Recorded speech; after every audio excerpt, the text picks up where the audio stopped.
दोस्तों आज की इस वीडियो में हम लोग बात करने वाले हैं नाइटफॉल क्या है।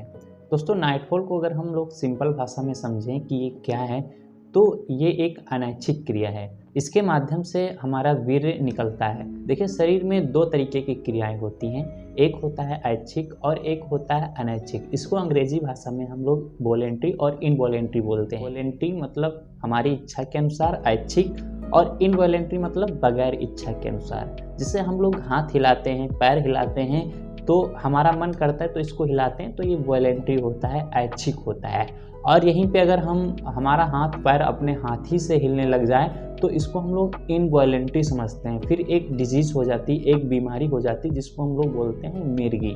ठीक है, तो ये मिर्गी एक छोटी मोटी बीमारी नहीं है, ये बस एक अनैच्छिक क्रिया ही है जो हमारे ब्रेन और स्पाइनल कॉर्ड के माध्यम से होती है। यानी हमारा ब्रेन में कुछ दिक्कत हो जाती तो उसकी वजह से हमको हमारा हाथ पैर पर कंट्रोल नहीं रहता है। सेम ऐसे ही होता है नाइटफॉल। नाइटफॉल भी हमारा एक अनैच्छिक क्रिया है। इसमें भी हमारी कोई इच्छा नहीं होती है वीर्य निकालने की, फिर भी निकल जाता है।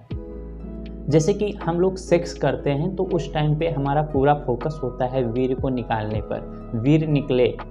क्योंकि हम लोग सेक्स इसी के लिए करते हैं कि ताकि वीर्य निकले। और अगर कोई पुरुष है महिला के साथ में, अपनी पत्नी के साथ में सेक्स करता है तो उसका मेन फोकस होता है कि वीर्य निकले और उससे उसके बच्चे होंगे। ठीक है, और इधर जब हम लोग नाइटफॉल होता है इंसान को तो उसमें ये होता है कि वो उसकी इच्छा नहीं होती है वीर्य निकलने की, लेकिन फिर भी निकल जाता है। तो क्या इससे कोई दिक्कत होती है शरीर में? जी हाँ, हमारे शरीर में जितनी भी अनैच्छिक क्रियाएं होती हैं वो हमारे लिए नुकसानदायक होती हैं। सारी क्रियाएं नुकसानदायक नहीं होती हैं, कुछ अनैच्छिक क्रियाएं होना ज़रूरी भी है, लेकिन ख़ास तौर पर जो ज़रूरी है बस वही ज़रूरी होना चाहिए, इसके अलावा कोई दूसरा नहीं। जैसे हमारा दिल का धड़कना, ये भी एक अनैच्छिक क्रिया है, हमारे हिसाब से नहीं होता, ये अपने आप ही धड़कता रहता है। पाचन क्रिया, तो ये भी एक अनैच्छिक क्रिया है। इसमें भी हम नहीं सोचते हैं कि हाँ खाना खाए हैं अब इसको पचाना है, वो खुद ब खुद पच जाता है। तो ये क्रियाएं हमारी सही हैं, जायज़ हैं। लेकिन इसके बजाय जब हम लोगों का वीर्य अपने आप ही निकलने लग जाए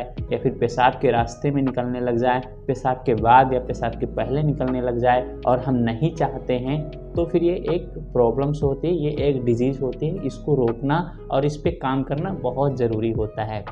तो बस इसी को तो नाइटफॉल कहते हैं कि जो हमारी बगैर इच्छा के अनुसार वीर्य निकल जाए रात में तो उसको हम नाइटफॉल बोलते हैं। और अगर बिना इच्छा के अनुसार दिन में निकल जाए, जिसको हम लोग देख सकते हैं पेशाब के माध्यम से या पेशाब के पहले या पेशाब के बाद में, तो उसको हम धात बोलते हैं।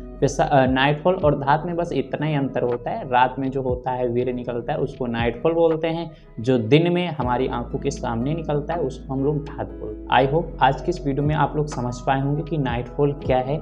अगले वीडियो में हम लोग बताएंगे कि नाइटफॉल क्यों होता है। अक्सर आपने देखा होगा कि जाड़े के मौसम में नाइटफॉल ज़्यादा होने लगता है गर्मियों के मुताबिक। इसके अलावा हम ये भी समझे कि नाइटफॉल का अच्छा इलाज क्या है, इसको कैसे रोका जा सकता है, इसमें क्या क्या परहेज़ करने होते हैं, आने वाले अगले वीडियो में आपको हम बताएंगे। और अगर किसी को नाइटफॉल या फिर धात सेक्स टाइमिंग से रिलेटेड कोई भी समस्या है तो हमारे स्क्रीन पर दिए गए नंबर पर कॉल करके फ्री में सलाह ले सकते हैं और उचित परामर्श और इलाज भी करवा सकते हैं। जय हिंद।